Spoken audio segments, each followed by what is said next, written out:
forget ever. Let's not forget this ever. Earlier we were talking about him as a 12-year-old kid and he gets lost and his mom finds him in the temples. Now let me tell you a perspective that you have not heard because no one ever makes this clear. Back in those days, at the time of Jesus, Judaism, the Jew thing, and the Bible was exclusive to that group of people. It didn't belong to anyone else. The deepest understandings and the deepest mystical accounts and the Kabbalah and all that stuff belong exclusively to the Jewish people. Now, understanding this, now let's take a look at it again one more time. Okay, Jesus is having a discussion and so caught up in the discussion with these scholars, these lawyers, these people that deal in the laws of Moses and understand the religion inside and out, and he's marveling them. Do you know what that really means? In today's time, do you understand what that really means? That really means that his understanding was literally shocking and freaking the people on the whole planet. On this whole planet, no one had a better understanding of Judaism than those people in that room that he was talking to in those days. No one, no other human had a better understanding, and he was freaking that group out. It's pretty easy to understand. Jesus had a very high caliber understanding. As a 12-year-old kid, a 12-year-old kid, I mean, think about it for a minute. This wasn't a normal guy. His understanding at 12 years old was rocking the world of these people who were the world's, the whole planet's authority on this stuff. This level of knowledge, this kind of knowledge. Now we call it the Bible and it's all over the world. But back then it wasn't. It was an exclusive thing. Think about that for a minute. He took that with him into the East and said, okay, from this perspective, I'm going to gain knowledge of how the East views Yahweh. How does the East view the God of the universe? How is this? What techniques do they use? How does it work? What are their thoughts? How does this all do it? Blah, blah, blah, blah, blah. And of course he's going to see diversities. Of course he's going to see, okay, this is the Moses ideas, and these are the ideas of India. These are the ideas of China. These are the ideas of Tibet. But the whole time, now remember, this guy's gone for 17, 18 years. The whole time he's absorbing all of this and looking at it through the eyes of someone with tremendous discernment, with a massive background in, here's God. Okay? Think of that for a moment. Think of it for a moment. Also think of this phrase that I made a big point of.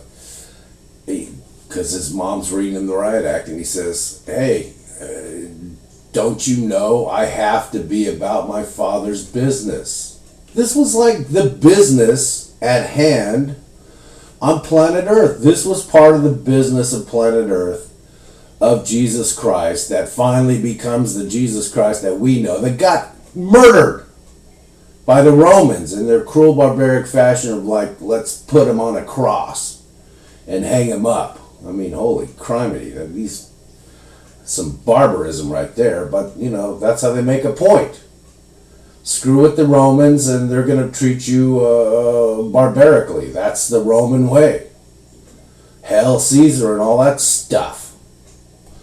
So all of these elements that I'm pointing out, they need to be applied to this story. It's just not some alleged story where, okay, well, Jesus is over here absorbing this. No, it's not that. There's way more to the story.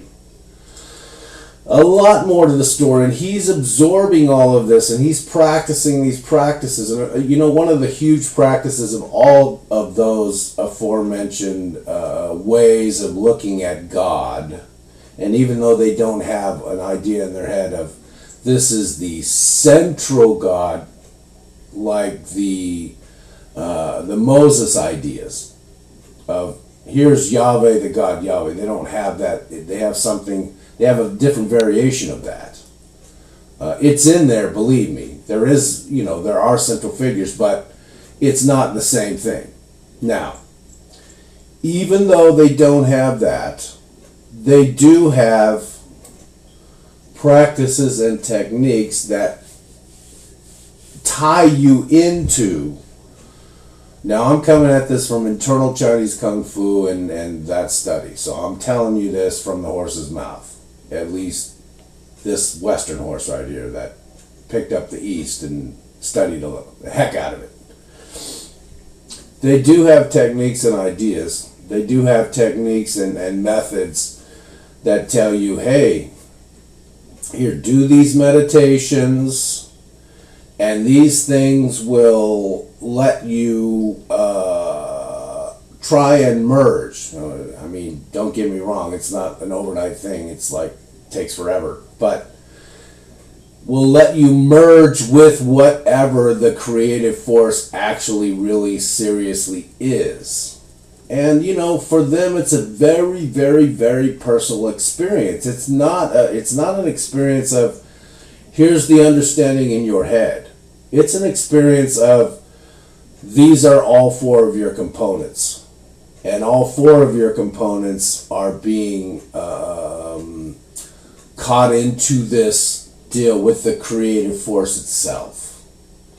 Okay, so it's a very different perspective. And Jesus was absorbing this perspective and learning this perspective. And of course, he had the massive discernment, which is why he was telling the Hindus, hey, don't treat people like this. And they were getting mad. They actually were I think they threw him out of the country, if I'm not mistaken. I don't know. You can watch the shows on the History Channel or read the books. There's a bunch of them, I think, nowadays on that. And I think they threw him out. I'm not sure on that, but I think they were really, really mad, like they were going to beat him up or something. And he just said, okay, I'm out of here. They didn't like him. They didn't like my message. Holy cribity.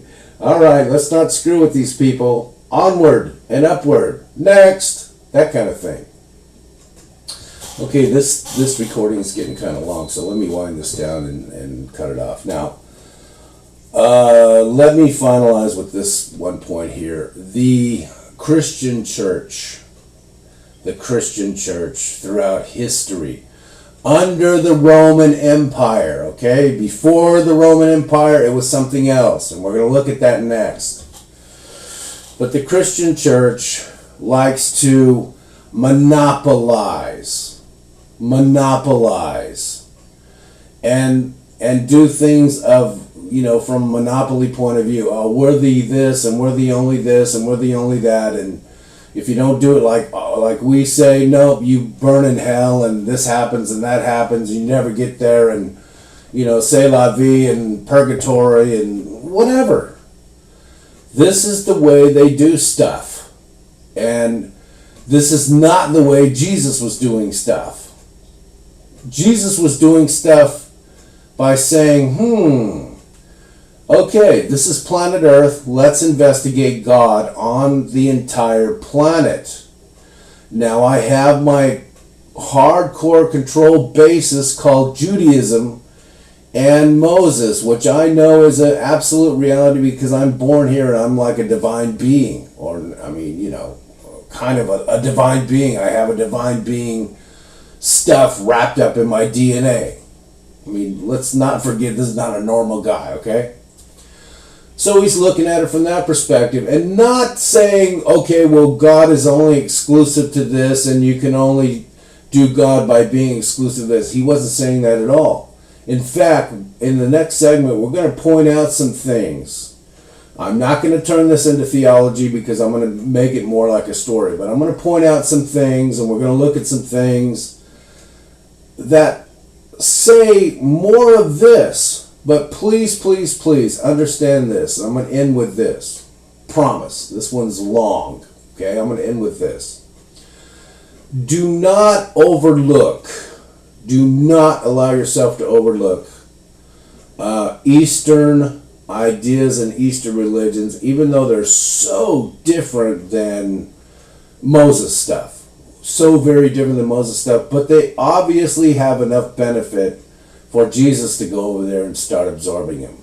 And one of the greatest things that I've ever found that actually comes out of the East, and it was already ancient, very ancient stuff at the time of Jesus on planet Earth, are these old world, and this is what I call them, old world methods of meditation, because they try to, or they don't try to, they are methods and techniques. It's actually work, is what it really is. You have to work for it. It's not some, I made a deal with the devil and now I can be God. No. This is work to try and merge yourself back to the creative force, i.e., whatever God really is.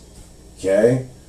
I'm going to leave it there, and we're going to go to the next segment, and we're going to talk about early Christianity before the Roman Empire latched onto it and started using it as part of its shield to the rest of the world. I don't mean that in a military way. I mean that as an iconic way. Okay?